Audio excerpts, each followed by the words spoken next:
Turn on all.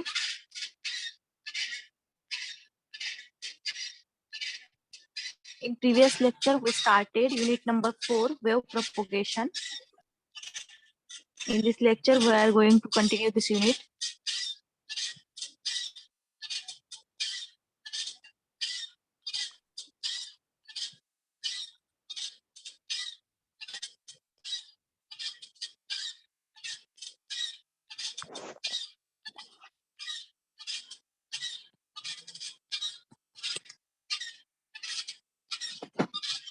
Okay. Unit number 4, wave propagation, which is for 40 marks. We already studied ground wave up to ground wave propagation. Okay. तरी आपण एकदा revise करूयात ground wave propagation and then we are going to discuss sky wave propagation and concepts regarding sky wave propagation. Okay, this is ground wave propagation in which transmitting and receiving antenna heights are very large.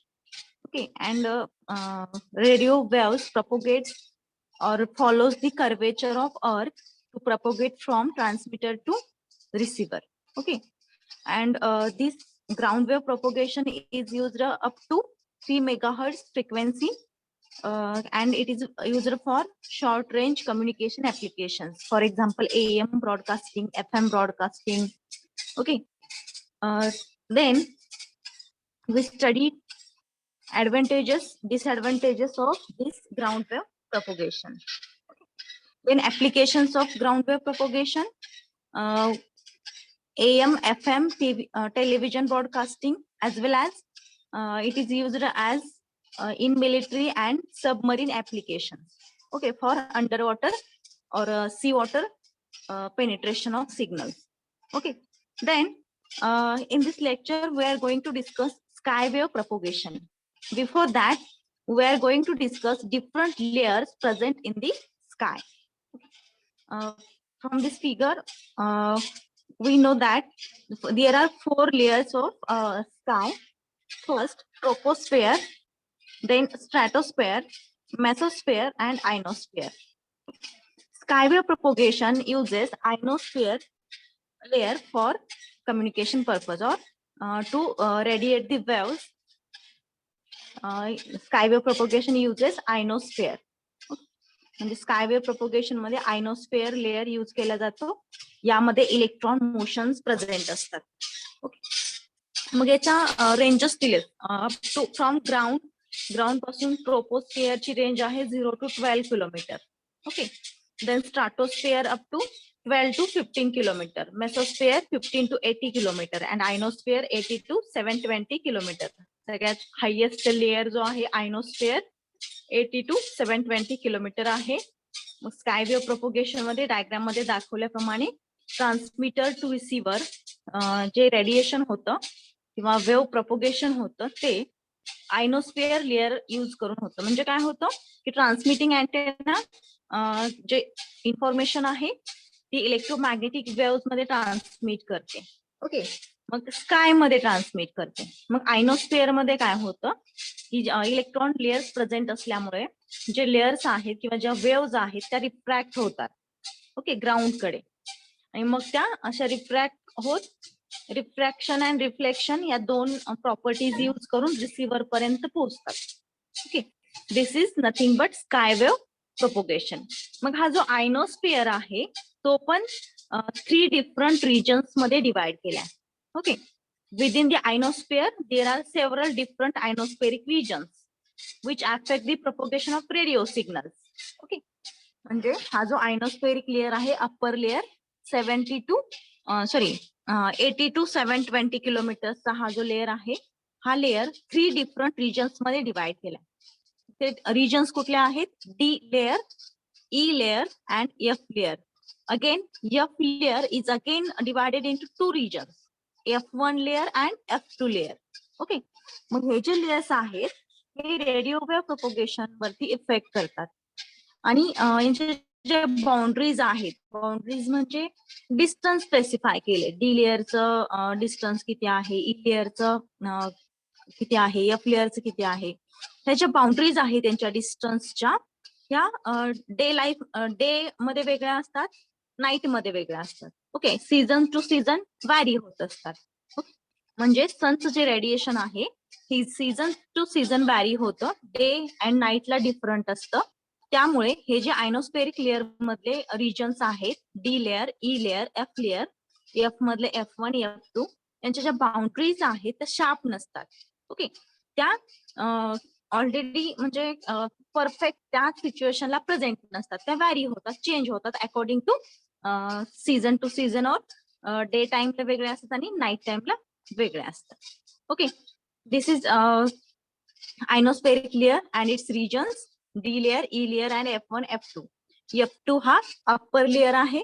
MCQ ला question विचारला जाऊ शकतो की ionospheric layer मधला upper layer कुठला आहे किंवा lower layer कुठला आहे, किंवा त्यांचे जे डिस्टन्स आहेत. बोला, कोणाला काही प्रॉब्लेम आहे का? ठीक आहे, आवाज येतोय का माझा?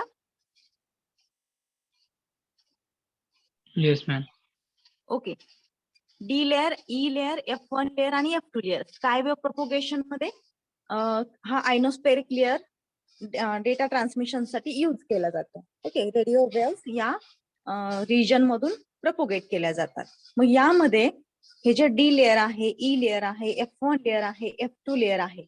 ओके, हे किती फ्रिक्वेन्सी पर्यंत यूज केले जातात याचा चार्ट दिला आहे. Layer maximum usable frequency is nothing but MUF and OWF. Okay, या रेंजेस दिलेत. वेट करा. ठीक आहे, मग ह्या ज्या रेंजेस आहेत, डी लेअरची 16 megahertz maximum usable frequency, E लेअरची 28 आणि F1 लेअरची 16 megahertz. Okay, then concept of actual height and virtual height. आता हे झालं स्कायवेव्ह प्रोपोगेशन, ज्यामध्ये आपण D layer, E layer, F1, F2 layer हे यूज करतो. ओके, मग next we are going to study concept regarding skywave propagation. मग कुठल्या कॉन्सेप्ट आहेत? ऍक्च्युअल हाईट, व्हर्च्युअल हाईट असेल, नेक्स्ट अजून बऱ्याच कॉन्सेप्ट आहेत, critical frequency, then maximum usable frequency, skip distance, skip zone, concept of fading. ह्या ज्या स्कायवेव्ह रिलेटेड काही पॅरामीटर्स आहेत किंवा काही डेफिनेशन्स आहेत ते आपल्याला स्टडी करायचे. What is actual height and virtual height? When a wave is refracted, it is bent down gradually, but not sharply. However, the path of incident wave and reflected wave are same if it is reflected from a surface located at a greater height of this layer. Such a greater height is termed as a virtual height. Okay. The virtual आणि actual. Okay. Virtual म्हणजे काय? की जी real नाहीये, virtual आहे. Okay, जी की वरून दिसायला ऍक्च्युअल वाटते, but it is not actual, it is virtual, means it is supposed to be reflected. Okay, म्हणजे डायग्राम मध्ये दाखवले बघा, प्रोजेक्टेड पाथ जो आहे ग्राउंड सरफेस पासून ट्रान्समिटिंग अँटेना पासून वेव्ह काय होते, ट्रान्समिट होतीये आयनोस्फेरिक लेअरला, ती रिफ्लेक्ट होतीये बॅक टू दी अर्थ. ओके, मग हा जो प्रोजेक्टेड पाथ आहे जो की व्हर्च्युअल आहे. ओके, मग त्या पाथ पासून ग्राउंड पर्यंतची जी हाईट आहे ती असेल virtual height, but it is not actual height. Okay, मग ऍक्च्युअल हाईट मध्ये काय होतं, बिफोर दॅट प्रोजेक्टेड पाथच्या अगोदरच जी वेव्ह आहे ती बेंड टुवर्ड दी ग्राउंड कडे बेंड होतीये. ओके, मग ही जी हाईट आहे ग्राउंड पासून ती असेल ऍक्च्युअल हाईट. बघा या डायग्राम मध्ये हा प्रोजेक्टेड किंवा ट्रान्समिटिंग अँटेनाने ट्रान्समिट केलेला सिग्नल असेल. ओके, मग जो प्रोजेक्टेड पाथ आहे म्हणजे ऑलरेडी डिझायर्ड पाथ केलेला असेल, हा तो पाथ ती फॉलो करते कुठपर्यंत, या पॉइंट पर्यंत फॉलो करते. या पॉइंट नंतर की हा जो पार्ट आहे, हा पार्ट तो कसा आहे, व्हर्च्युअल आहे, म्हणजे ऑलरेडी आपण डिझायर केलाय की तो पाथ असू शकतो, प्रोजेक्टेड पाथ आहे तो. पण ऍक्च्युअल रे जो आहे तो या पॉइंट पर्यंत गेल्यानंतर बेंड होतो because of some motion of the electrons और अदर रिझन्स मुळे हा काय होतो, रिफ्लेक्ट होतो टुवर्ड्स द ग्राउंड आणि परत तो प्रोजेक्टेड पाथ फॉलो करतोय. बट या डिस्टन्स मध्ये हा जो रे आहे तो ऍक्च्युअल पाथ फॉलो करत नाही. मग ही जी हाईट आहे प्रोजेक्टेड ती असेल व्हर्च्युअल हाईट, आणि ऍक्च्युअल तो रे जिथून बेंड होतो तिथं पासूनची जी हाईट आहे ती असेल actual height. Okay, the figure clearly distinguishes the virtual height and actual height. Virtual means height of wave supposed to be reflected, supposed to. Okay, but it is not actual. Actually ती त्या पाथला follow करते का, नाही करत आहे.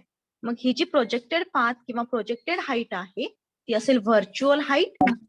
असं आता मला कसं एवढं कळते तिचं नाही, तुला कळच नाही अजून काय की बाई काय. कोणाचा माईक ऑन आहे?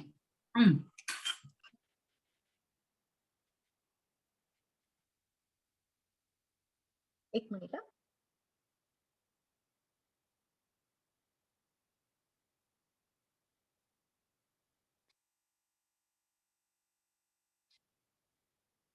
ओके, अधून मधून माईक ऑन करत जाऊ नका, डिस्टर्ब होतं.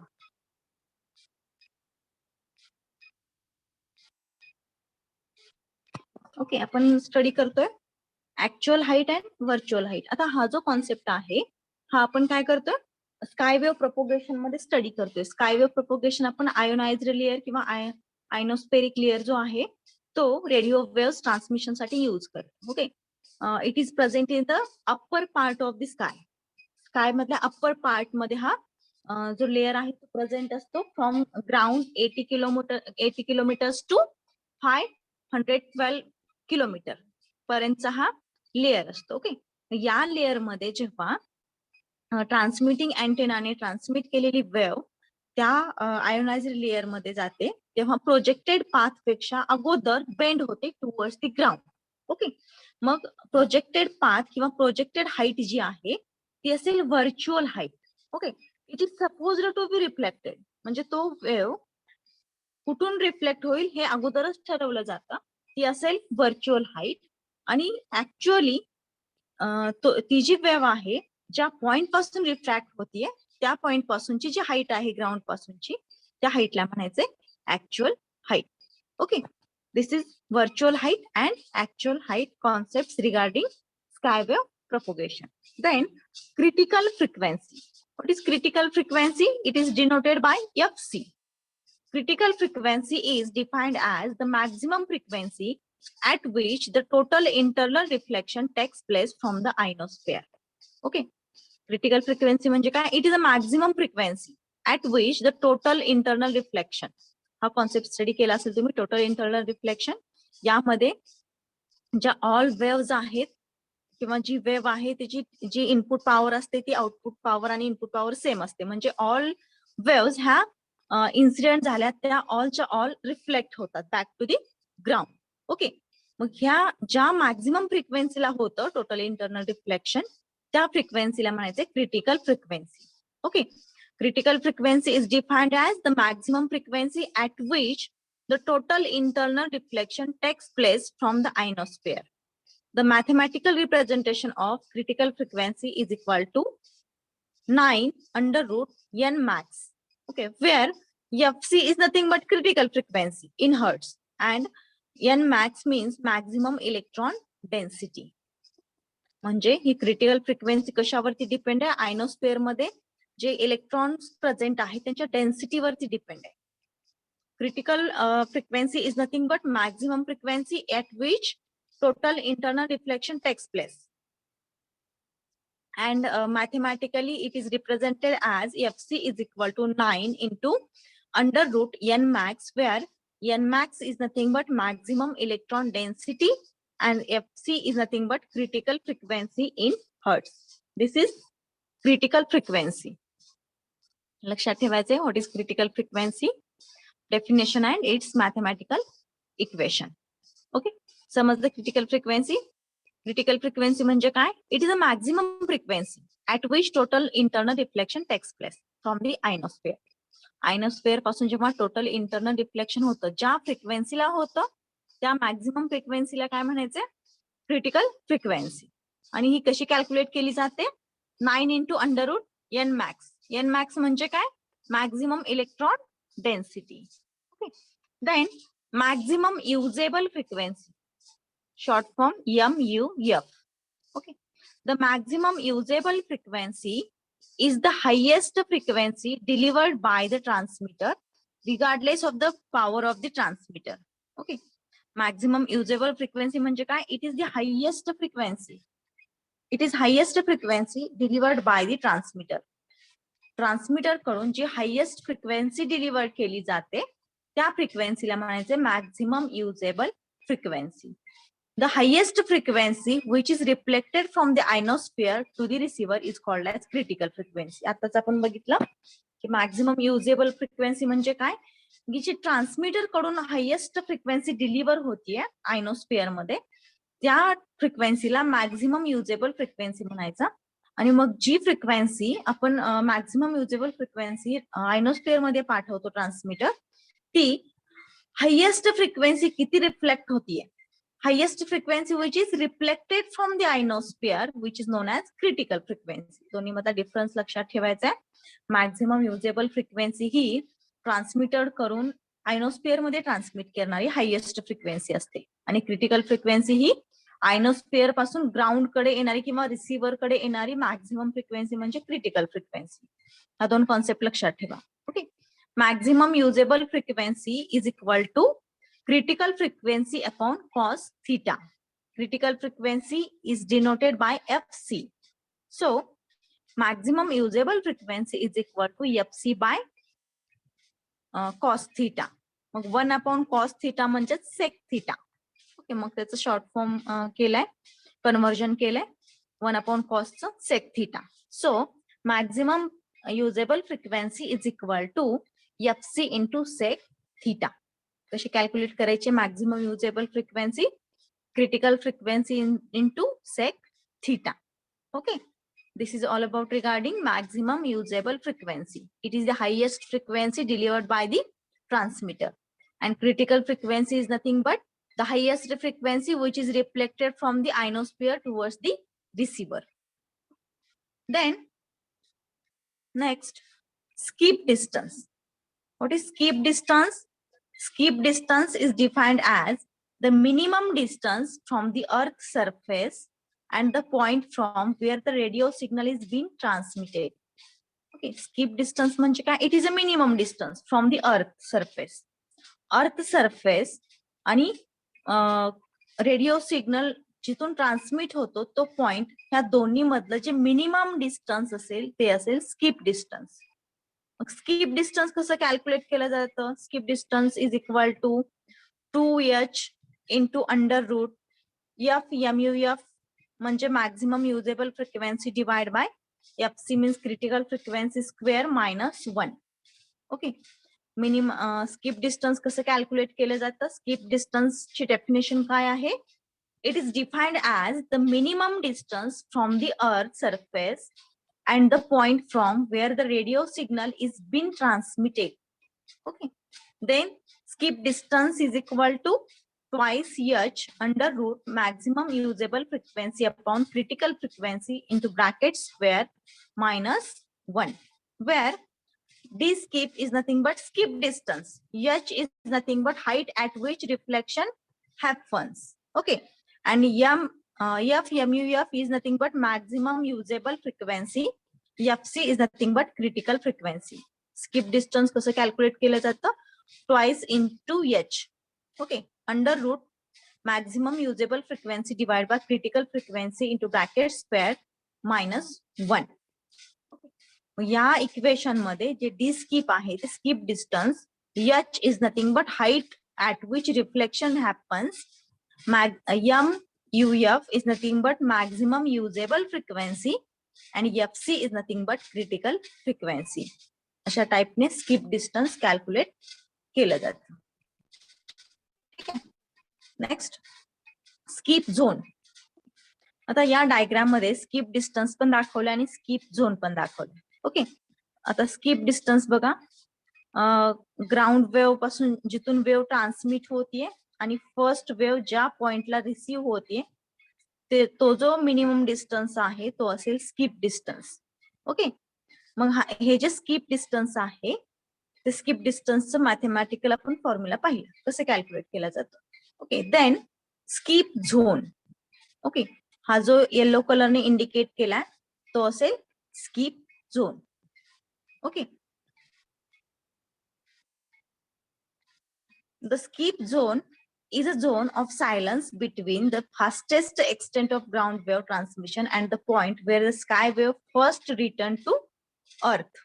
Okay, when the ground wave coverage equals or exceed the skip distance, there is no skip zone. म्हणजे काय? Skip zone म्हणजे काय? Skip zone is a zone of silence between the fastest extent of ground wave transmission and the point where the sky wave first returned to the earth. Skip zone म्हणजे जेव्हा ground wave पासून signal transmit होतात आणि signal transmit झाल्यानंतर जो farthest extent of ground wave transmission at the point where the sky wave first return to the earth. Okay, जी sky wave आहे जी फर्स्ट रिटर्न होतीये म्हणजे ही. ओके, ही जी फर्स्ट रिटर्न होतीये ही जी वेव्ह आहे तिथं पासूनचं आणि ग्राउंड वेव्हचं जे फारेस्ट कव्हरेज आहे. ओके, म्हणजे जवळचं जे कव्हरेज आहे तो जो एरिया आहे तो असेल स्किप झोन. हा सायलेन्स झोन आहे. सायलेन्स झोन म्हणजे काय?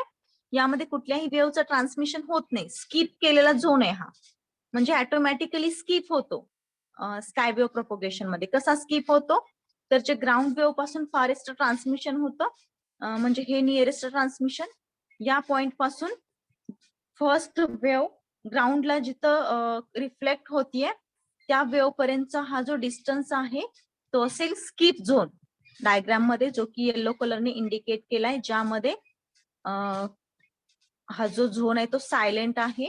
यामध्ये कुठल्याही वेव्हचं ट्रान्समिशन होत नाही. येलो कलरच्या त्या रिजन मध्ये या झोनला म्हणायचे स्किप झोन. ओके, समजलं स्किप झोन कॉन्सेप्ट. जर ग्राउंड वेव्ह कव्हरेज हे स्किप डिस्टन्स पेक्षा जास्त असेल किंवा एक्सीड होत असेल तर त्यामध्ये स्किप झोन प्रेझेंट नसतो. म्हणजे बघा या डायग्राम बघा, डायग्राम मध्ये काय दाखवलंय की स्किप डिस्टन्स आणि स्किप झोन दाखवलाय. ओके, मग जर स्किप डिस्टन्स जो आहे तो ग्राउंड वेव्ह कव्हरेज असेल, म्हणजे ह्या ग्राउंड वेव्हने इथपर्यंत जर कव्हरेज दिला आणि ही जी फर्स्ट वेव्ह आहे ती इथं रिफ्लेक्ट झाली तर त्या पोझिशनला किंवा त्या लेवलला स्किप झोन प्रेझेंट नसेल. समजतंय? म्हणजे काय म्हटले? Wien the ground wave coverage equals or exceed the skip distance, ह्या स्किप डिस्टन्सला कव्हरेजने एक्सीड केलं तर त्या अशा कंडिशन मध्ये स्किप झोन प्रेझेंट नसेल. स्किप झोन म्हणजे काय? Skip zone is a silence zone between the farthest extent of ground wave transmission and the point where the sky wave first returned to the earth. Okay, म्हणजे ground wave transmission हे nearest ह्याला transmission होतं, nearest पाथला.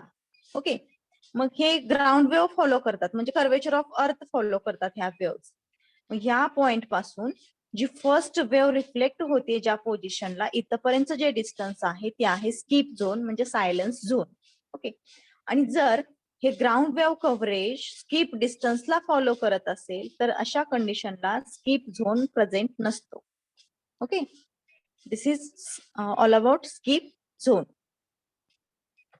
Skip distance, skip zone, critical frequency, maximum usable frequency, then virtual height and actual height, ह्या ज्या concept आपण study केल्या यावरती MCQ विचारला जाऊ शकतो. याच्या डेफिनेशन्स लक्षात ठेवायच्या, त्याचे मॅथमॅटिकल एक्सप्रेशन लक्षात ठेवायचे. ठीक आहे. Then concept of fading. Okay, what is fading? The decrease in the quality of the signal can be termed as fading.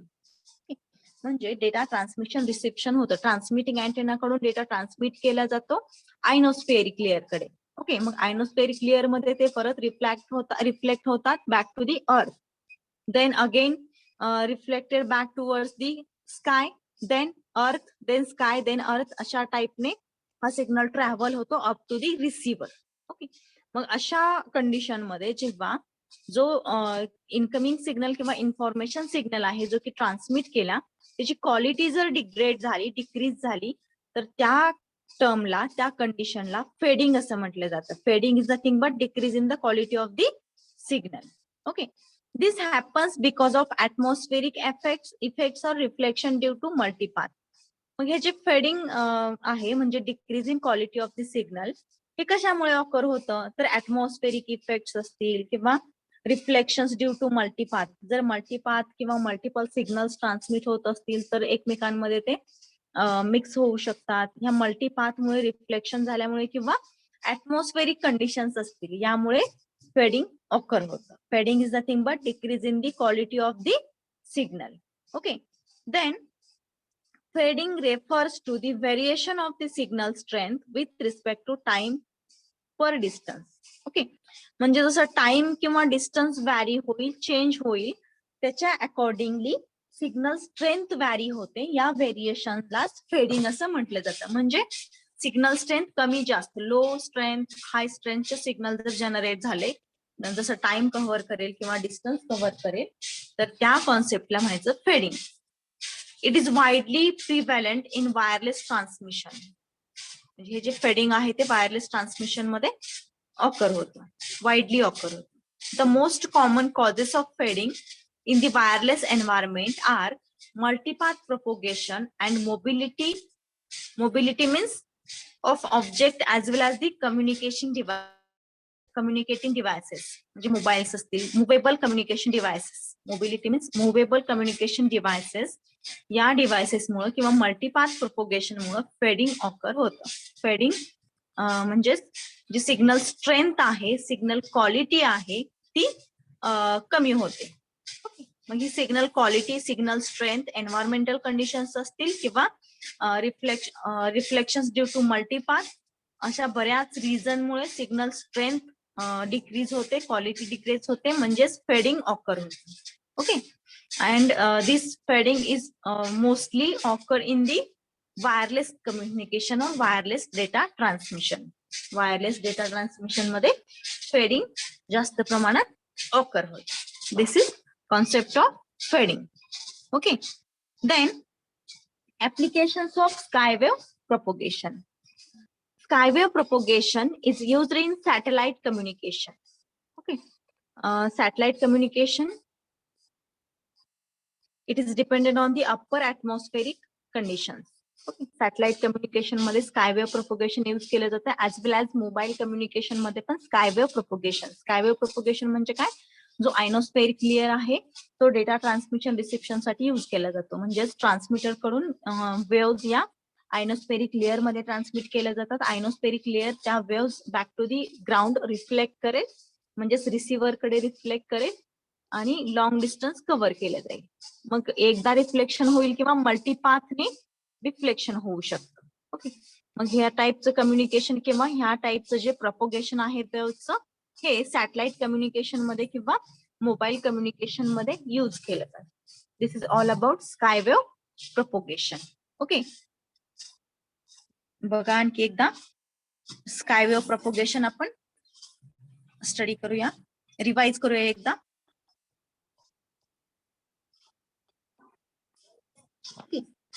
Skywave propagation uses ionospheric layer, which is upper part of the sky.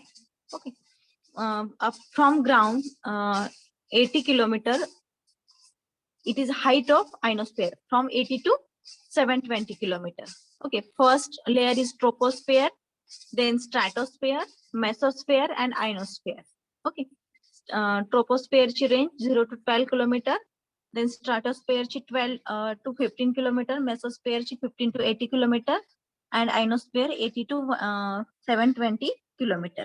Okay, मग ground wave हा ट्रोपोस्फेअर मध्ये ground wave propagation असतं, म्हणजेच it follows the curvature of earth.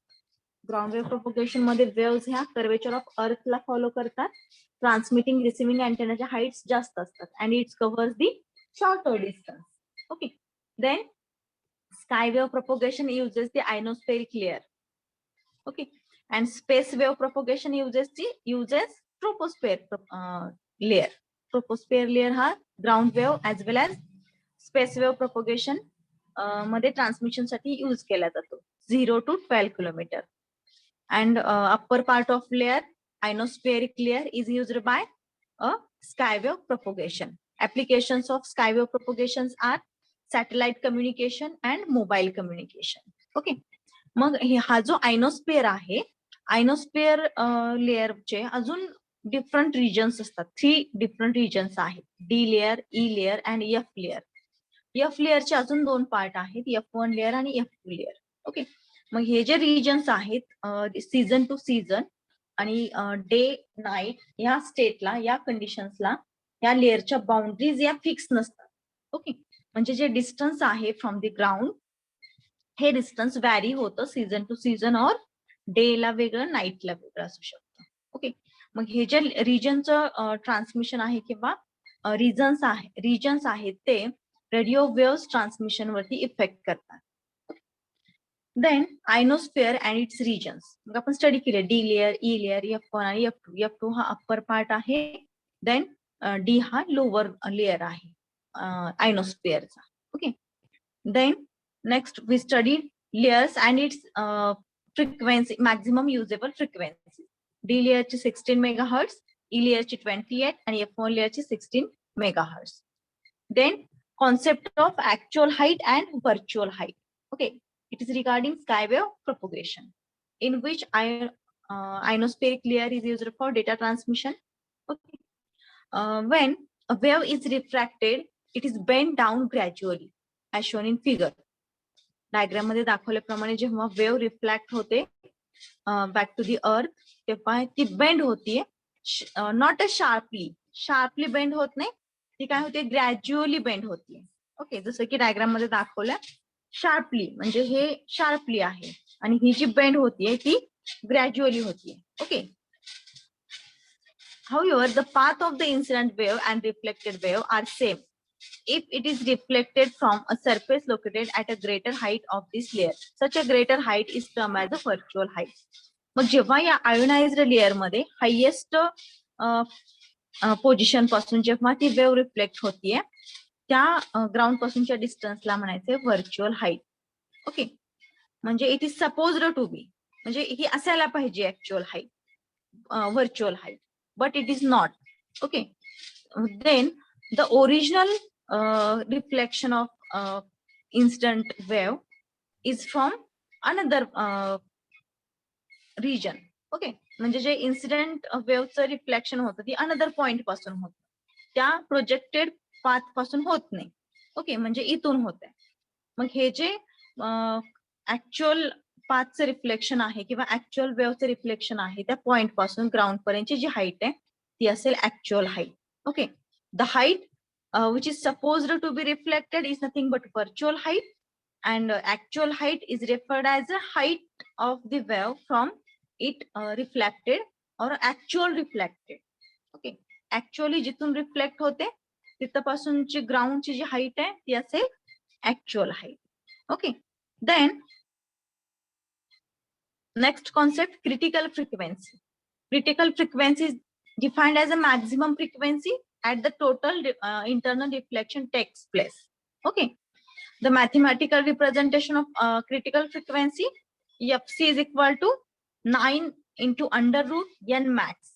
N max is nothing but maximum electron density. आणि ही जी critical frequency आहे ही ionospheric layer पासून जे maximum frequency आहे ग्राउंड कडे रिफ्लेक्ट होण्याची, त्या फ्रिक्वेन्सीला म्हणायचे critical frequency. And it is denoted by Fc, and it is calculated by the formula Fc is equal to 9 into under root n max. Okay, where n max is nothing but maximum electron density. Then we studied maximum usable frequency. The maximum usable frequency, MUF, is the highest frequency delivered by the transmitter. Regardless of the power of the transmitter. म्हणजे ही जी maximum usable frequency आहे, it is highest frequency delivered by the transmitter. Transmitter कडून जी highest frequency deliver केली जाते, it is nothing but maximum usable frequency. And what is critical frequency? Previous slide मध्ये आपण study केली critical frequency, जे की आपण Fc is equal to 9 under root n max ने कॅल्क्युलेट करतो. It is the highest frequency reflected from the ionosphere to the receiver, towards the receiver. Receiver कडे जी reflect केली जाते आयनोस्फेरिक लेअर पासून त्या फ्रिक्वेन्सीला म्हणायचे critical frequency. Maximum usable frequency कशी कॅल्क्युलेट केली जाते? Maximum usable frequency is equal to critical frequency upon cos theta. Okay, then critical frequency is nothing but fc and 1 upon cos theta is equal to sec theta. So maximum usable frequency is equal to fc into sec theta. Okay, then we studied skip distance. Okay, what is skip distance? Skip distance is defined as the minimum distance.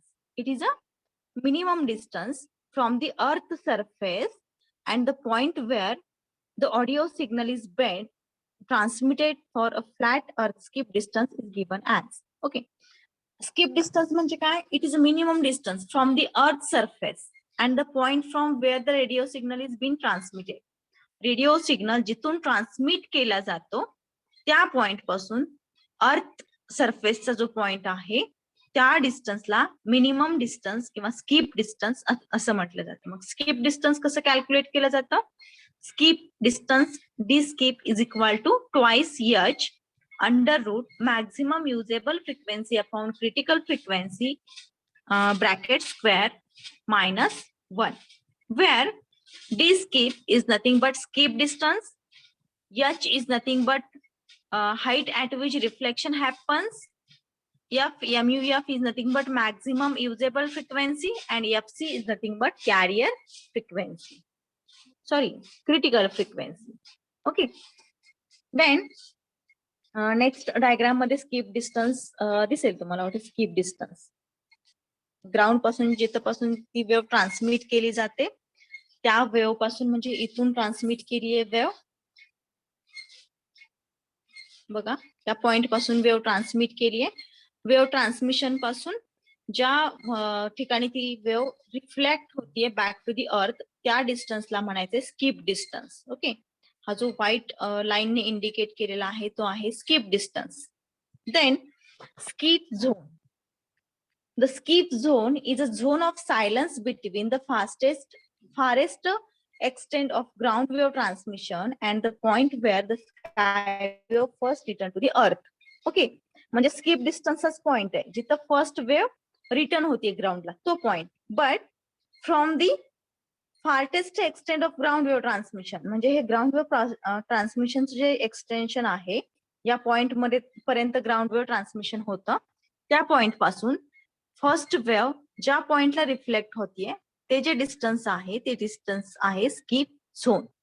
Okay, हा silence zone आहे. यामध्ये कुठलीही wave receive होत नाही, कुठलीही wave transmit होत नाही.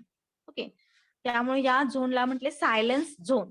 Okay, जो की येलो कलरने डायग्राम मध्ये इंडिकेट केलाय तो आहे स्किप झोन म्हणजे सायलेन्स झोन. जर हा हे जे स्किप डिस्टन्स आहे जे की व्हाईट कलरने इंडिकेट केलंय स्किप डिस्टन्स आणि हे जे ग्राउंड वेव्ह कव्हरेज आहे हे जर दोन्ही सेम असेल तर स्किप झोन 0 असतो. स्किप झोन त्या अशा कंडिशन मध्ये प्रेझेंट नसतो. अशा कंडिशन मध्ये स्किप डिस्टन्स आणि हे ग्राउंड वेव्ह कव्हरेज आहे ते जे सिमिलर असेल, सेम असेल, इक्वल असेल तर स्किप झोन प्रेझेंट नसतो.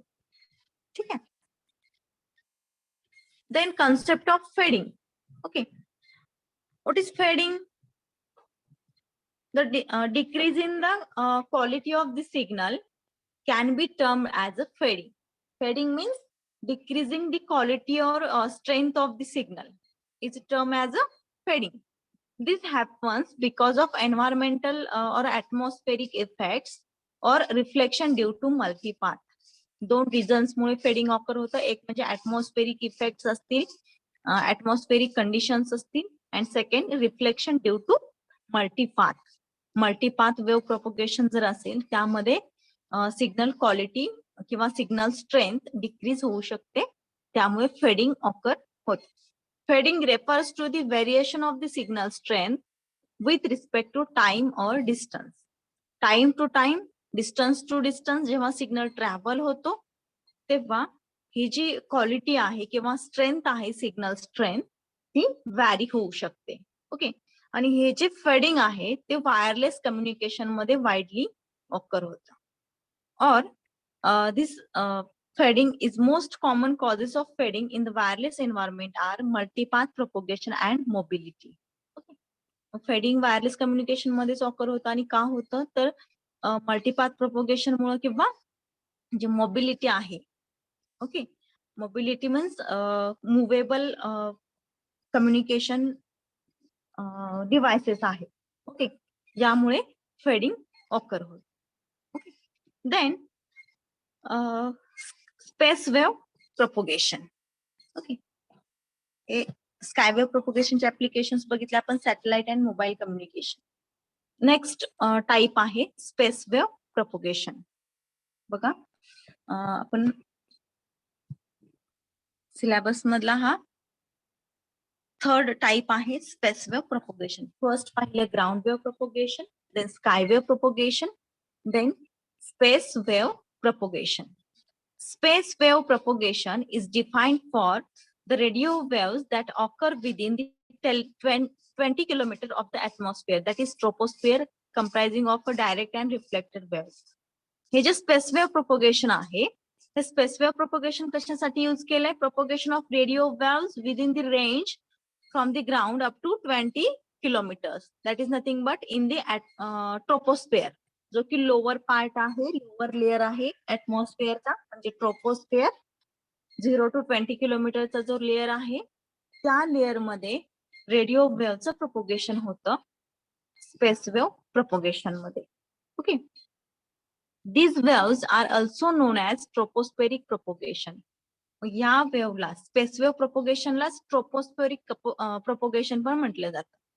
म्हणजे स्पेस वेव्ह प्रोपोगेशन मध्ये ट्रोपोस्फेरिक लेअर मधून रेडिओ वेव्हज प्रोपोगेट होतात, म्हणून या टाइपच्या प्रोपोगेशनला ट्रोपोस्फेरिक प्रोपोगेशन असंही म्हटलं जातं. As they can travel directly from the earth surface through the troposphere surface of the earth. It is also known as line of sight propagation. बघा, space wave प्रोपोगेशनला tropospheric propagation ही म्हटलं जातं, as well as line of sight propagation ही म्हटलं जातं. आता line of sight का म्हटलं जातं? As the signals are send in a straight line from the transmitter to the receiver. Space wave propagation मध्ये ट्रान्समीटर आणि रिसिव्हर अँटेना, या दोन अँटेनाच्या मध्ये स्ट्रेट लाईन मध्ये सिग्नल ट्रान्समिट केले जातात. म्हणजे ट्रोपोस्फेरिक लेअर यूज करून सिग्नल ट्रान्समीटर करून रिसिव्हर कडे पाठवले जातात.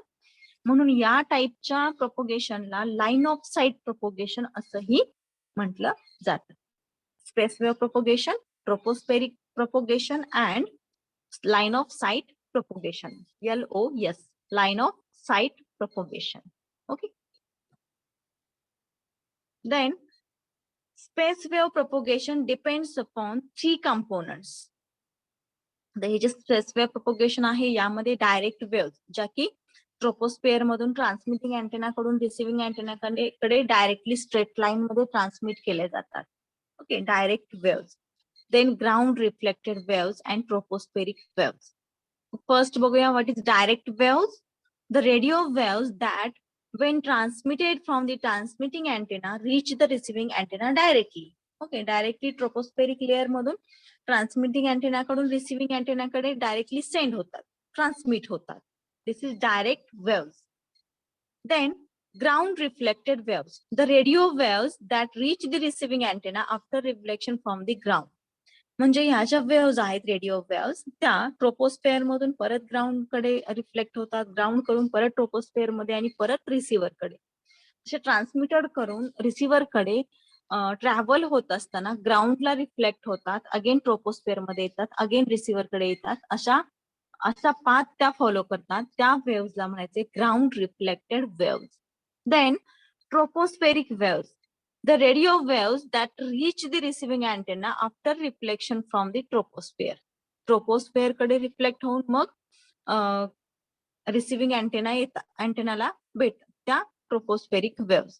अशा 3 टाइपच्या वेव्हज मध्ये स्पेस वेव्हचं प्रोपोगेशन होतं. डायरेक्ट वेव्हज म्हणजे डायरेक्टली ट्रान्समिटेड करून रिसिव्हर कडे पाठवले जातात. ग्राउंड रिफ्लेक्टेड वेव्ह म्हणजे ग्राउंडला रिफ्लेक्ट होऊन मग रिसिव्हर कडे जातात.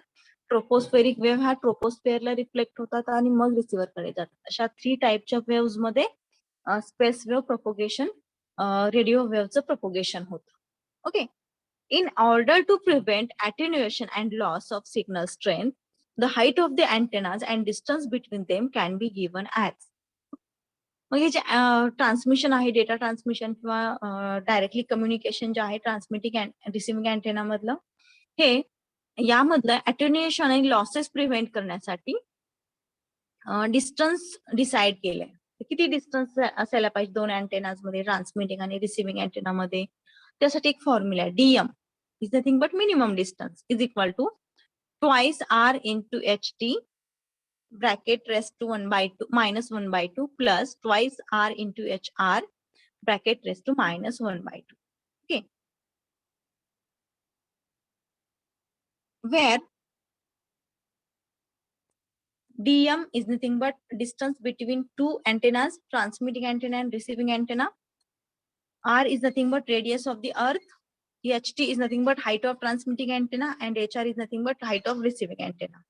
Okay, हे जे इक्वेशन आहे म्हणजे ट्रान्समिटिंग अँटेना आणि रिसिव्हिंग अँटेना ह्या दोन्हीमध्ये किती मिनिमम डिस्टन्स असायला पाहिजे की ज्यामुळे अटेन्युएशन आणि लॉसेस होणार नाही किंवा कमी होतील. तर त्यासाठी एक फॉर्म्युला आहे, DM is nothing but distance between transmitting and receiving antenna is equal to twice R into H T bracket raise to minus 1/2 plus twice into R into H R bracket raise to minus 1/2, where R is nothing but radius of earth, ht is nothing but height of transmitting antenna, hr is nothing but height of receiving antenna, and dm is nothing but distance between two antennas, transmitting and receiving antenna. Okay, then applications of space wave propagation. What are the applications of space wave propagation? It is used in various communication systems like line of sight communication, satellite communication, radar communication and microwave linking. Same जसं स्कायवेव्ह प्रोपोगेशनचे applications बघितले त्याच टाइपने space wave propagation हे various communication systems like line of site communication, satellite communication, radar communication and microwave linking etc. Are the applications of space wave propagation. Then limitations of space wave propagation. Okay, what are the limitations? These waves are affected by the curvature of earth. Okay, ग्राउंडच्या किंवा अर्थच्या near जो ट्रोपोस्फिअर आहे, हा ट्रोपोस्फिअर आपण transmission साठी use करतोय space wave मध्ये. त्यामुळे हा जो कर्वेचर ऑफ अर्थ आहे ह्या वेव्हला, या वेव्ह वरती तो इफेक्ट करतो. Okay, then second, the propagation of these waves happens along the line of sight distance, which is defined as the distance between the transmitting antenna and receiving antenna, which is also known as range of communication. Okay, line of sight communication या दोन्ही मध्ये distance कसं असेल, minimum असेल तर ते without any losses, without any attenuation perform होतं, म्हणजे it is used for short range communication. The propagation of these waves happens along the line of sight distance. Okay, line of sight distance means short distance, which is defined as the distance between transmitting antenna and receiving antenna. Okay, म्हणजे जो transmitting antenna आताच आपण जो formula बघितला DM is equal to twice R into H T into bracket raise to 1/2 minus 1/2 plus twice REHR into minus bracket raised to minus 1/2. यामध्ये HT is nothing but height of transmitting antenna and HR is nothing but height of receiving antenna. या दोन्हीच्या height वरती distance depend आहे. Okay, so it is used for short range communication. This is all about space wave propagation and sky wave propagation. Okay, काही doubt असेल तर विचारू शकता.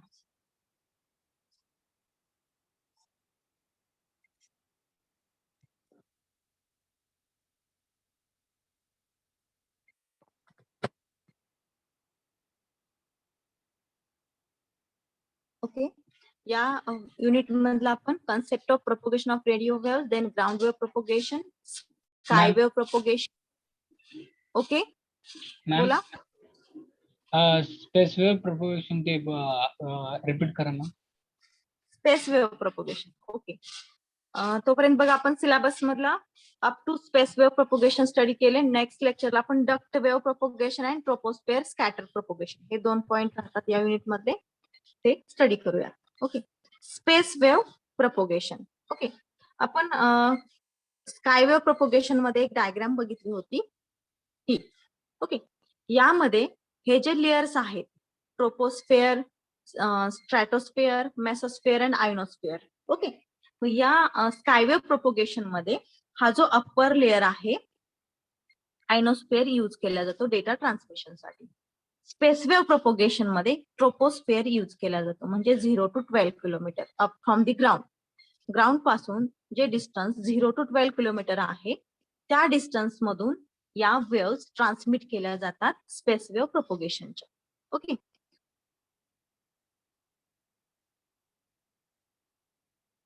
spacewave propagation is defined for the radio waves that occur within the 20 kilometers of the atmosphere, that is troposphere, comprising of a direct and reflected wave. या स्पेसवेव्ह मध्ये काय केलं जातं, ट्रान्समिटिंग अँटेना आणि रिसिव्हिंग अँटेना ह्या दोन्ही मध्ये ज्या वेव्स प्रोपोगेट होतात त्या डायरेक्टली प्रोपोगेट होतात, किंवा ग्राउंड कडून रिफ्लेक्ट होऊन प्रोपोगेट होतात, किंवा ट्रोपोस्फेअर कडून रिफ्लेक्ट होऊन प्रोपोगेट होतात टुवर्ड्स दी रिसिव्हर. 3 वेने त्या रिसिव्हर पर्यंत पोहोचतात. फर्स्ट म्हणजे डायरेक्ट वेव्हने ट्रान्समिट होतात, म्हणजे डायरेक्टली ट्रान्समिटर करून रिसिव्हर कडे. सेकंड, जो ट्रोपोस्फिअर आहे त्या ट्रोपोस्फिअरला रिफ्लेक्ट होऊन मग रिसिव्हर कडे पोहोचतात, किंवा थर्ड जो वे आहे तो ग्राउंड कडे रिफ्लेक्ट होऊन मग रिसिव्हर कडे जातात. अशा 3 वेने त्या रिफ्लेक्ट होतात. दिस ट्रोपोस्फेरिक किंवा स्पेसवेव्ह प्रोपोगेशन आहे. या स्पेसवेव्ह प्रोपोगेशनला ट्रोपोस्फेरिक प्रोपोगेशन म्हटले, कारण आपण ट्रोपोस्फेअर किंवा ट्रोपोस्फेरिक लेअर हा डेटा ट्रान्समिशनसाठी यूज करतो, प्रोपोगेशनसाठी यूज करतो, म्हणून या टाइप ऑफ प्रोपोगेशनला ट्रोपोस्फेरिक प्रोपोगेशन असंही म्हटलं जातं. As well as it is also known as line of sight propagation. Okay, line of sight propagation means transmitting antenna and receiving antenna या दोन्ही मध्ये डेटा ट्रान्समिशन हे स्ट्रेट लाईन मध्ये होतं.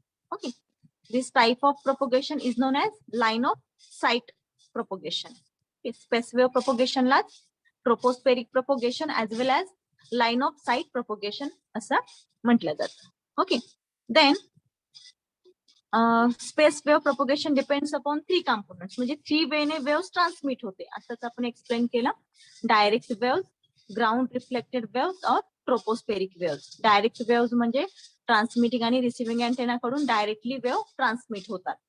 Okay, then second ground reflected waves, transmitting antenna कडून ground कडे waves transmit होतात, ground करून परत त्या रिफ्लेक्ट होऊन रिसिव्हरला रीच होतात. ओके, थर्ड जो वे आहे त्यामध्ये ट्रान्समिटिंग अँटेना कडून ट्रोपोस्फेरिक लेअर मध्ये वेव्स जातात, तिथून रिफ्लेक्ट होतात रिसिव्हर कडे.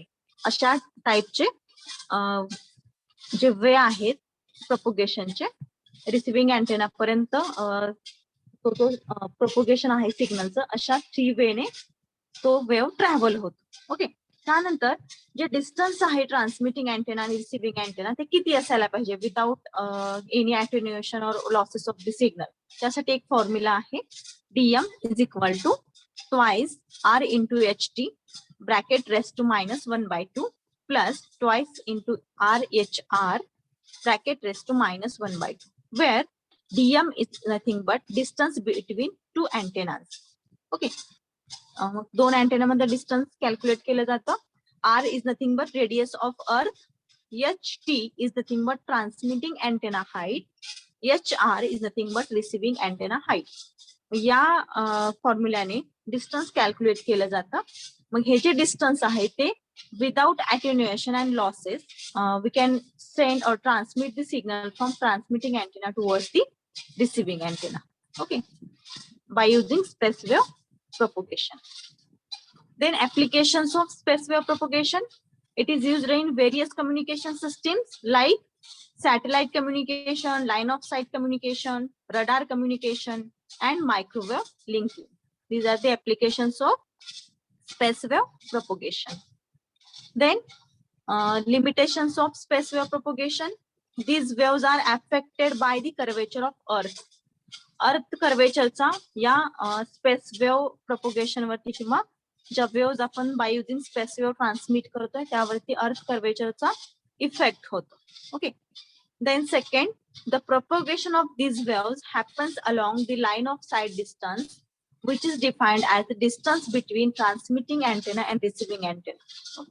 मग हे जे डिस्टन्स आहे त्या डिस्टन्स वरतीच ट्रान्समिटिंग अँटेना आणि रिसिव्हिंग अँटेना आपल्याला त्या दोन अँटेना मध्ये कम्युनिकेशन आपण जेव्हा डीएम या फॉर्म्युलेने आपण डिस्टन्स कॅल्क्युलेट करतो त्याच डिस्टन्स वरती रिसिव्हिंग आणि ट्रान्समिटिंग अँटेना असायला पाहिजेत.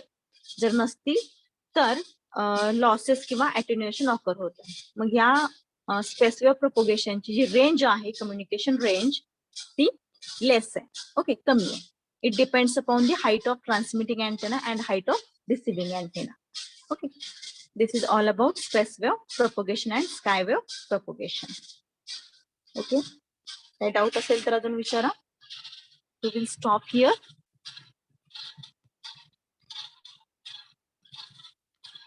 आहे का काही डाऊट कोणाला असेल तर विचारा. ठीक आहे. We will stop here. Attendance, please. Roll number 1. 2. Present.